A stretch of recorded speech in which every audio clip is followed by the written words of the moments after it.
کسی بھی طرح کے مسئلے کا آپ کو سامنا ہو سکتا ہے۔ اسی طرح کاروباری مسائل ہیں تو وہ کئی مسائل ہیں، کوئی ایک مسئلہ نہیں ہے۔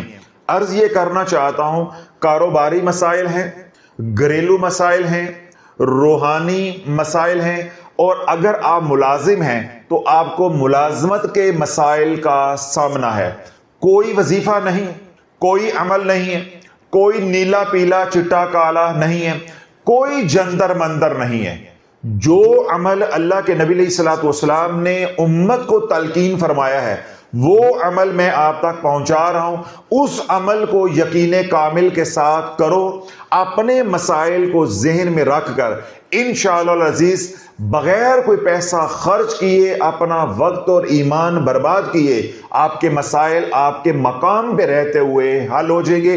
عمل کرنا آپ کا کام ہے، مانگنا اللہ سے آپ کا کام ہے، سمجھانا بتانا میرا فرض ہے، دینا عطا کرنا اللہ کا کام ہے۔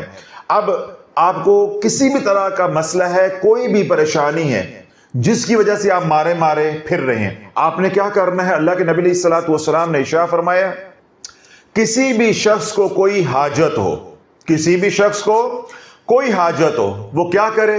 وہ وضو کرے، پہلا کام۔ پھر اللہ کے نبی علیہ الصلوۃ والسلام نے فرمایا کامل وضو کرے، یعنی اچھی طرح وضو کرے۔ تو عمل تو ایک ہی ہوا کہ وضو کرنا ہے، اس کے ساتھ اللہ کے نبی علیہ الصلوۃ والسلام نے زور کس بات پہ دیا کہ اچھی طرح وضو کرے، یعنی تمام اعضاء کو اچھی طرح 3 بار دھوئے، پانی بہائے، کامل وضو کرے، پہلا کام۔ پھر اللہ کے محبوب علیہ الصلوۃ والسلام نے فرمایا کہ 2 رکعت نماز صلاۃ الحاجت پڑھے، یعنی نماز حاجت پڑھے، صرف 2 رکعتیں، 2 کام ہو گئے۔ تیسرا کام، اس کے بعد اللہ کی حمد و ثنا کرے، اللہ کی تعریف کرے، اللہ کا ذکر کرے، اللہ کی کبریائی کو بیان کرے، اس کے بعد مجھ پر درود پڑھے، یعنی درود و سلام پڑھے۔ یہ 4 کام کرے۔ 4 کام کرنے کے بعد وہ رب کے سامنے اپنے ہاتھ پھیلائے، جو مانگے گا اللہ عطا فرما دے گا۔ بیٹیوں کے رشتوں کی وجہ سے پریشان ہیں تو یہ عمل کریں، گھر میں بدتفاقی ہے، بچے لڑتے ہیں تو یہ عمل کریں، میاں بیوی کی آپس میں نہیں بنتی تو تب یہ عمل کریں، گھر سے بیماری رخصت نہیں ہوتی تو یہ عمل کریں، مالی تنگ دستی ہے تو یہ عمل کریں، قرض چڑھ گیا ہے تو یہ عمل کریں، حالات میں جکڑے اور پکڑے گئے ہیں تو یہ عمل کریں۔ اسی طرح کاروباری مسائل کا سامنا ہے، دفاتر میں آپ کو اپنے ملازمت کے مسائل کا سامنا ہے تو یہ عمل کریں۔ عرض یہ کرنا چاہ رہا ہوں کہ کسی بھی طرح کا مسئلہ ہے، کسی بھی طرح کی کوئی حاجت ہے تو ہر مسئلے کے لیے، ہر حاجت کے لیے یہ عمل کریں جو اللہ کے نبی علیہ الصلوۃ والسلام نے امت کو عطا کی ہے، امت کو تلقین فرمایا ہے۔ پہلا کام کیا ہے کہ وضو، کامل وضو کر، اس کے بعد 2 رکعت نماز صلاۃ الحاجت، اس کے بعد اللہ کی کبریائی کو، اللہ کی حمد و ثنا کو بیان کرو، اللہ کا ذکر کرو، اور چوتھا کام کیا ہے؟ کملی والے پہ درود پڑھو۔ اب اس عمل کو میں مختصر کر کے آپ کے سامنے رکھ دیتا ہوں، اس عمل کو ہم نے کرنا کیسے ہے۔ تو انشاءاللہ العزیز آپ کے اپنے مقام پہ رہتے ہوئے ہی مسائل حل ہو جائیں گے۔ آپ کو کوئی بھی ورد وظیفہ کرنے کی ضرورت نہیں ہے، کوئی نیلا پیلا چٹا کرنے کی ضرورت نہیں ہے۔ کوئی مسئلہ ہے، دن ہے رات ہے، صرف وہ وقت جن اوقات میں نماز پڑھنا ممنوع ہے، یعنی سجدہ نہیں کیا جا سکتا، مکروہ اوقات ہیں، ان اوقات کو چھوڑ کے راؤنڈ دا کلاک 24 گھنٹے جب چاہیں، جہاں چاہیں، جس وقت چاہیں آپ یہ عمل کر سکتے ہیں، پہلی بات۔ دوسری بات کیا ہے کہ آپ نے کامل وضو کرنا ہے، یعنی ٹھہر کے بڑے آرام کے ساتھ اچھے طریقے کے ساتھ وضو بنائیں۔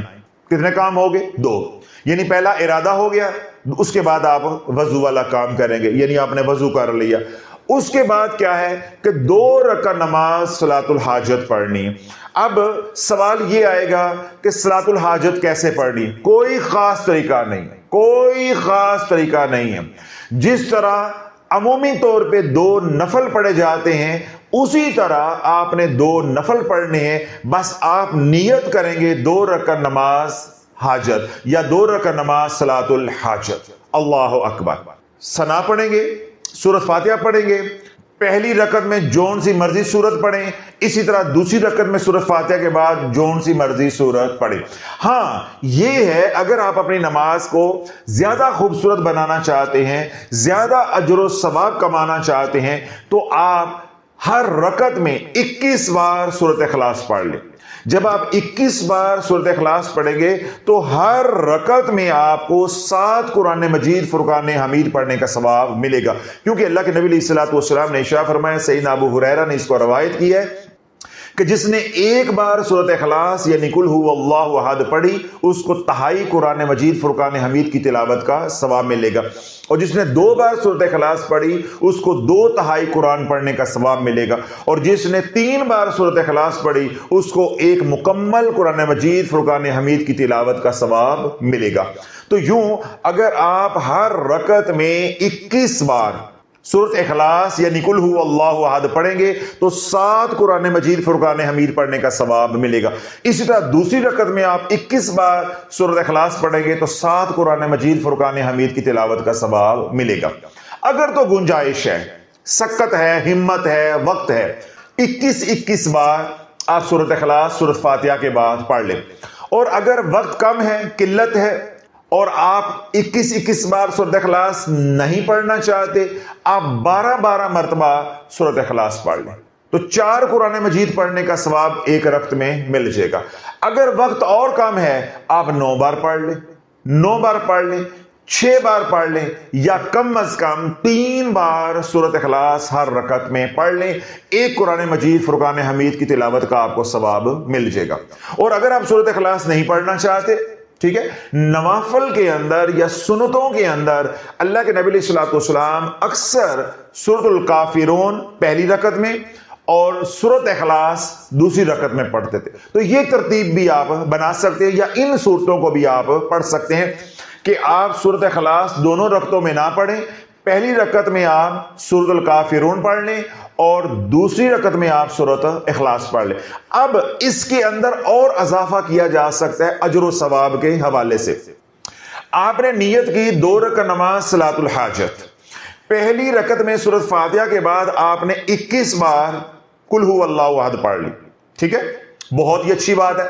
اور اگر وقت کم ہے تو ہم یہ ترتیب بھی بنا سکتے ہیں کہ 3 بار سورۃ اخلاص دونوں رکعتوں میں پڑھ لیں، 2 ترتیب ہو گئی۔ اور ایک ترتیب یہ بھی بن سکتی ہے کہ جس طرح اللہ کے نبی علیہ الصلوۃ والسلام سنتوں اور نوافل میں سورۃ الکافرون اور سورۃ اخلاص پڑھتے تھے، تو ہم یہ ترتیب بھی اپنا سکتے ہیں۔ پھر اس کے اندر مزید اضافہ کر کے اجر و ثواب کیسے کما سکتے ہیں؟ آپ 2 رکعت نماز صلاۃ الحاجت پڑھیں تو آپ پہلی رکعت میں 4 بار سورۃ الکافرون پڑھیں۔ اس کا نفع کیا ہوگا؟ اللہ کے نبی علیہ الصلوۃ والسلام نے ارشاد فرمایا کہ جس نے 4 بار سورۃ الکافرون پڑھی 1 قرآن مجید فرقان حمید کی تلاوت کا ثواب ملے گا۔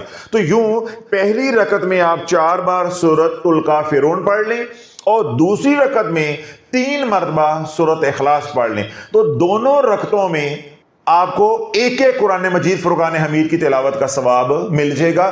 اور یہ جو طریقہ ہے کہ پہلی رکعت میں سورۃ الکافرون پڑھنا اور دوسری رکعت میں سورۃ اخلاص پڑھنا، یہ طریقہ اللہ کے نبی علیہ الصلوۃ والسلام کا ہے۔ تو دونوں طریقے میں نے آپ کے سامنے رکھ دیے ہیں اور ان میں مزید اضافہ کر کے بھی بتا دیا ہے کہ اگر آپ زیادہ اجر و ثواب کمانا چاہتے ہیں تو سورۃ الکافرون کو 1 بار کی بجائے 4 بار پڑھ لیں، اس طرح سورۃ اخلاص کو 1 بار کی بجائے 3 بار پڑھ لیں، آپ کو مکمل 1 قرآن کی تلاوت کا ثواب ملے گا پہلی رکعت میں، اور 1 مکمل قرآن کی تلاوت کا ثواب ملے گا دوسری رکعت میں، ٹھیک ہے۔ تو یہ مختصر طریقہ ہے نماز حاجت پڑھنے کا یا صلاۃ الحاجت پڑھنے کا۔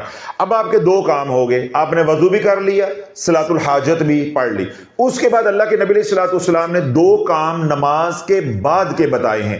پہلا کام کیا ہے کہ اللہ کا ذکر کرنا، اللہ کی حمد و ثنا کرنا، اللہ کی کبریائی کو بیان کرنا۔ آپ ذکر کریں سبحان اللہ والحمد للہ ولا الہ الا اللہ واللہ اکبر، یہ 4 اذکار کا مجموعہ ہے۔ اس کے اندر اللہ کی پاکی بھی ہے، اللہ کی تعریف بھی ہے یعنی حمد و ثنا بھی ہے، اس کے اندر توحید بھی ہے اور اس کے اندر کبریائی بھی ہے، یعنی یہ تمام